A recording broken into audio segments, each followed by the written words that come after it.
So, let's talk about fake it till you make it habang naglilinis ako ng kwarto.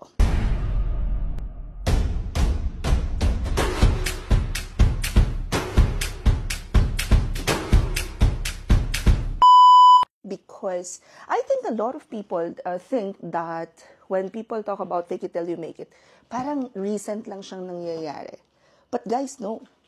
Actually, even before pandemic, I have seen so many coaches and mentors from the Philippines teaching it. And quite frankly, they're teaching it the wrong way. Like, ang dami tuloy ngayon na iniisip na when you say fake it till you make it, all you have to do is fake your way through. Meaning, pag tinanong ni client, may experience ka ba dito?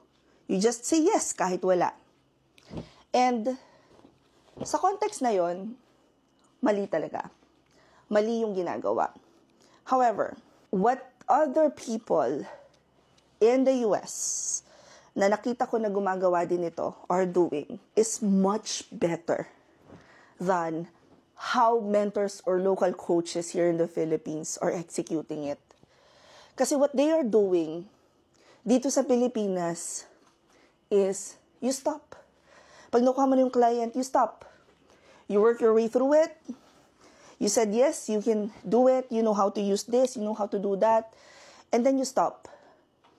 In the US, what they are teaching is very similar sa fake it till you make it na pinapakita dito. But what they actually do is they are already on the way to learning it. Pagka nag-uusap, natatawa ko kasi pag nag-uusap yung mga tao, TikTok, halimbawa, or sa Facebook, tungkol sa issue ng fake it till you make it na pinauso nitong si Nano at tong si VA Buddy, is ginaya nila yung mga tao, mga coaches and mentors na nasa US without proper execution. And that's a little bit more terrifying compared to yung mga tao na marunong naman talaga, may transferable skills, hindi lang alam kung paano gagawin. Am I making any sense here?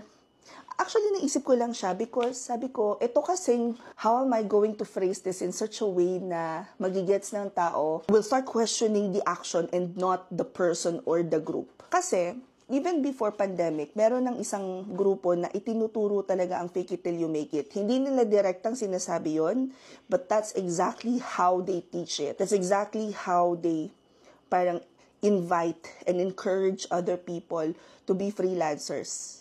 And then, kapag execution na, ang gusto nila mangyari is magtatanong dun sa grupo. Which could be helpful. May mga mentees na nagmamaterialize talaga yung itinuturo. But that's because magaling na talaga sila sa field na yun. They just do not know how to execute. And then there came V and Frank are blatantly saying na you just have to fake your way through. So, saka lang nag-boom, saka lang mas maraming tao ang naging aware na meron palang ganitong mga tao or grupo na nagtuturo ng mali. So, yun lang. Chika ko lang. Nakalinis na ako ng kama.